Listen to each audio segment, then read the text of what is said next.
मित्रों, जो दिव्य शक्तियां होती हैं, उनमें विभिन्न तरह की शक्तियां हमारे शरीर में प्रवेश करती हैं। सवारी के रूप में हमारे शरीर पर आती है। तो ऐसे बहुत से लोगों का प्रश्न होता है कि मां काली हमारे शरीर पर आती है, मां दुर्गा हमारे शरीर पर आ सकती है, क्या इसी प्रकार बाबा भोलेनाथ भी हमारे शरीर पर आते हैं? तो सबसे पहले मैं आपको बता दूं कि भोलेनाथ कभी भी किसी के शरीर में स्वयं नहीं आते।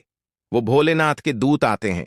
भोलेनाथ कभी इस कार्य को नहीं करते, वह इस कार्य को अपने दूतों को सौंप देते हैं, क्योंकि भोलेनाथ सदैव तपस्या में लीन रहते हैं, भगवान श्री राम के नाम में मग्न रहते हैं। तो यह कार्य उनके दूत करते हैं। जब हम उन्हें स्मरण करते हैं तो उनके दूत ही हमारे कार्य को संपन्न करते हैं।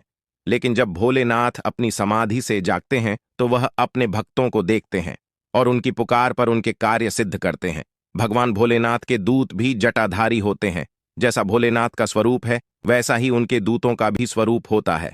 तो उसी प्रकार जब हम भोलेनाथ का ध्यान लगाते हैं तो वे सवारी के रूप में हमारे शरीर पर अपने दूतों को भेजते हैं। तो जब भोलेनाथ हमारे शरीर में आते हैं, यानी भोलेनाथ ही हम उनको कहते हैं, क्योंकि दूत भोलेनाथ का ही रूप होता है। जब भोलेनाथ के दूत हमारे शरीर में प्रवेश करते हैं तो उस समय हमारी क्या स्थिति होती है, हमें कैसा अनुभव होता है? जब दूत हमारे शरीर में प्रवेश करते हैं, हमें क्या क्या महसूस होता है, यही सब हम आपको इस वीडियो में बताएंगे। वीडियो बहुत ही दुर्लभ होगी, क्योंकि ऐसी जानकारी आज तक किसी ने नहीं दी। तो वीडियो को बहुत ही ध्यान से सुनना। देखिए, पहली बात तो हर किसी को भोलेनाथ के दूत प्राप्त नहीं होते। ये बहुत दुर्लभ होते हैं। किसी किसी व्यक्ति को भगवान शिव के दूत प्राप्त होते हैं। बाबा भोलेनाथ की सेवा से आपको मां दुर्गा, मां काली की शक्ति भी मिल जाएगी। बाबा भोलेनाथ बहुत जल्दी तो प्रसन्न होते हैं, लेकिन उनके दूत प्राप्त करने में हमें थोड़ा समय लगता है। और बाबा भोलेनाथ की शक्ति सबसे बड़ी शक्ति होती है। सैकड़ों ब्रह्मांड जिसमें समा जाएं, ऐसी शक्ति होती है भोलेनाथ की। प्रचंड शक्ति भोलेनाथ की है, क्योंकि इस सृष्टि का आधार भोलेनाथ है।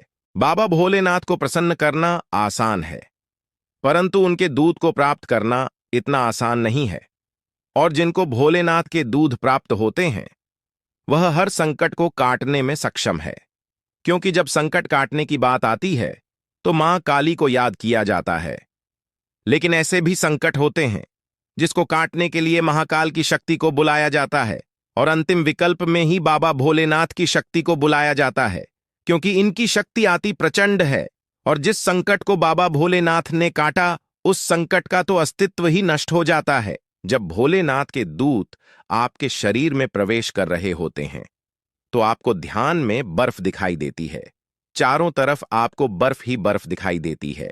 आपको बर्फ से ढके हुए पहाड़ दिखाई देते हैं जब भोलेनाथ के दूत आपके शरीर में आने वाले होते हैं। जब आप सवारी के लिए बैठकर आवाहन कर रहे होते हैं, तब आपको ध्यान में नीला आसमान दिखाई देता है। आपको ठंड का अनुभव होता है। ऐसा लगता है कि ठंडी हवा आपके आसपास चल रही हो। जब सवारी वाले व्यक्ति के शरीर में दूत आते हैं तो उस समय व्यक्ति के मुंह से सी सी या शिव शिव की आवाजें आने लगती हैं। जब भोलेनाथ के दूत शरीर पर आते हैं तो उस व्यक्ति का हाथ ऐसे हिलता है जैसे कोई डमरू बजाता हो। केवल एक हाथ ही हिलता है, दोनों नहीं हिलते। जिस समय दूतों की सवारी आ रही होती है, उस समय उनको ध्यान में जटाएं दिखाई देती है।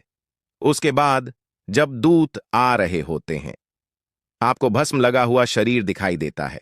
आपको ध्यान में रुद्राक्ष धारण किए हाथ पैर दिखाई देते हैं, जो स्वयं बाबा भोलेनाथ ही होते हैं। जब बाबा भोलेनाथ के दूत आपके शरीर में प्रवेश करते हैं तो आपको डमरू की आवाज सुनाई देती है। बाबा भोलेनाथ के दूत की कही हुई बात को कोई काट नहीं सकता। बाबा भोलेनाथ की शक्ति हमेशा नियंत्रित रूप में ही आती है। जिन व्यक्तियों पर दूतों की सवारी आती है, उनके बालों में जटाएं बनने लगती हैं। जब दूत शरीर में आते हैं तो वह भगवान शिव के नाम का जयकारा जरूर लगाते हैं।